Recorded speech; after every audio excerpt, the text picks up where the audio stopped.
On the news, over 160 people killed by jihadists in Kwara State. African Democratic Congress condemns Senate's rejection of key elements in electoral reforms. Head of NNPC says reopening of Port Harcourt Refinery was a huge waste of resources. In addition, we have the exchange rates and weather report. Ikehua will be here in just a moment for the details of the news.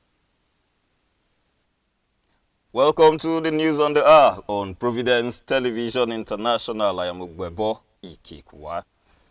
Over 160 people have been killed in a deadly attack on Woro village in Kaima local government area of Kwara State on Tuesday. The Red Cross described the incident as the deadliest armed assault in the state in 2026.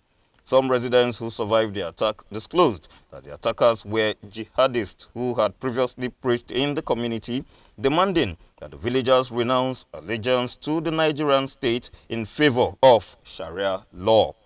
The residents further stated that the gunmen opened fire during a sermon after the residents resisted the jihadist demands. They recounted harrowing details of mass executions and arson carried out by the attackers.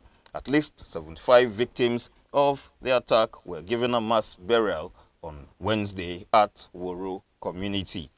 Meanwhile, President Bola Tinubu has directed the immediate deployment of an army battalion to the community. The president stated that the newly assigned military formation will spearhead Operation Savannah Shield, a reinforced security initiative designed to flush out criminal elements, prevent further incursions, and restore confidence among vulnerable rural communities in the Axis. Former Labour Party presidential candidate Peter Obi has expressed sadness over the recent attacks in Kwara State. In a statement on Thursday, Obi described the deaths as a tragic loss of innocent lives and a serious national failure, while offering condolences to the families of the victims, the affected communities, and the government and people of the state. He noted that the repeated violence across Nigeria has become worse than what is witnessed in some countries at war, stressing the urgent need for the nation to confront insecurity head-on. In a related development, former Minister of Aviation Femi Fani-Kayode condemned the attacks, describing the perpetrators as bloodthirsty barbarians. The African Democratic Congress, ADC, has condemned the decision of the APC-led 10th Senate to reject key reforms to the Electoral Act aimed at improving the credibility of future elections and enhancing the efficiency of INEC. Describing the actions as a deliberate attempt to undermine Nigeria's democracy, the party specifically faulted the Senate's refusal to allow electronic transmission of election results and the rejection of provisions for electronic voter card downloads. The ADC also faulted the Senate's decision to reduce election notice periods and shortening the timelines for publication of lists of candidates. According to the party, the actions of the Senate reveal the ruling party's fear of free and fair elections in 2027. It called on the Conference Committee on the Electoral Act to overturn the decision and pass amendments that reflect democratic principles and the will of the Nigerian people. Meanwhile, the senator representing Kogi Central Senatorial District, Natasha Akpoti-Uduaghan, has expressed her support for the real-time electronic transmission of election results, stressing that failure to do so is an assault on Nigeria's democracy. The Group Chief Executive Officer of NNPC Limited, Engineer Bayo Ojulari, has declared that the reopening of the Port Harcourt Refinery was a huge waste of resources. Ojulari, who spoke on Wednesday at the ongoing 2026 Nigerian International Energy Summit, stated that the national oil company currently lacks the capacity to operate refineries profitably. He noted that for refineries to function effectively, there must be adequate financing, competent engineering, procurement and construction contractors, as well as efficient operations and maintenance capacity. Gunmen have abducted 9 members of the same family, including a nursing mother and several children, along the Benin-Akure Road in Edo State. The victims were kidnapped at 5 p.m. on Monday, February 2nd, 2026, in a Wonika community while returning home from school. The head of the family, Festus Bamidele, disclosed that the nursing mother and her baby were later released by the criminals, but other members of the family remain in captivity. He further stated that the kidnappers are demanding a 260 million naira ransom. The detained leader of the indigenous people of Biafra, Nnamdi Kanu, has filed a notice of appeal challenging his conviction and multiple sentences imposed by the Federal High Court in Abuja, insisting that the trial was riddled with fundamental legal errors amounting to a miscarriage of justice. In the notice of appeal dated February 4, 2026, Kanu stated that he was appealing against his conviction and sentences on 7 counts, including terrorism-related offenses, for which he received 5 life sentences and additional prison terms after being found guilty on November 20th, 2025. It will be recalled that Kanu was convicted of offenses including committing an act preparatory to or in furtherance of an act of terrorism, making a broadcast with intent to intimidate the population, and being the leader and member of the indigenous people of Biafra, a proscribed organization in Nigeria, among others.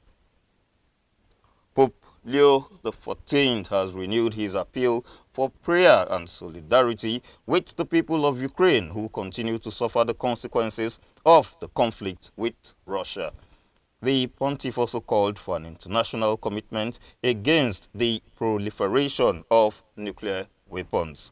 Speaking during the general audience on Wednesday, the Pope highlighted the present sufferings of Ukrainians, which has been worsened by the bombardments that have begun to strike energy infrastructure.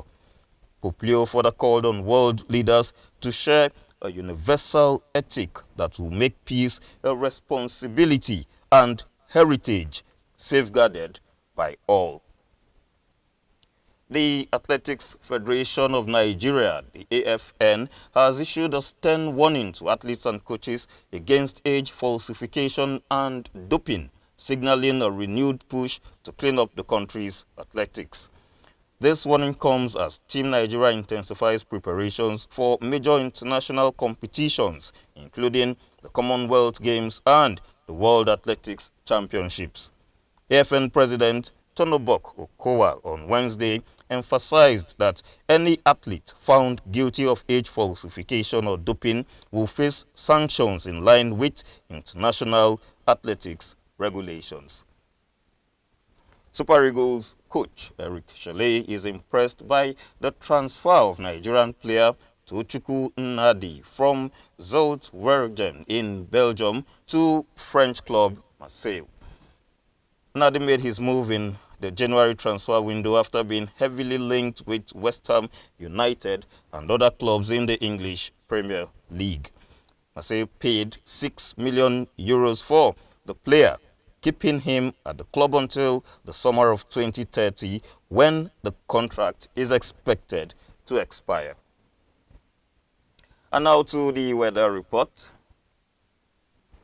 The weather forecast for Friday, 6th February. In Abuja, Lagos and Benin, it will be partly sunny with temperatures of 34 degrees Celsius in Abuja, 32 degrees in Lagos, 32 degrees in Benin. In Port Harcourt, there will be scattered thunderstorms with a temperature of 32 degrees. In Kaduna, it will be partly sunny with a temperature of 34 degrees. And in Enugu, there will be scattered thunderstorms with a temperature of 33 degrees Celsius. In Sokoto, it will be mostly cloudy with a temperature of 38 degrees.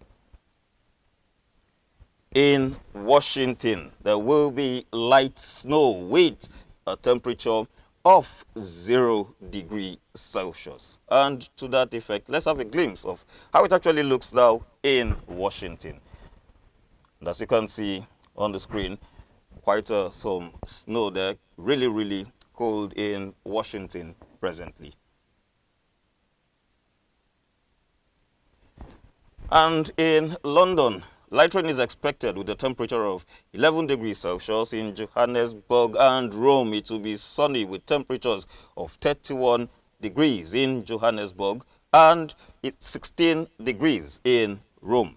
In Paris, there will be light rain with a temperature of 12 degrees Celsius. And to the exchange rates, 1 United States dollar is equivalent in naira is 1,424.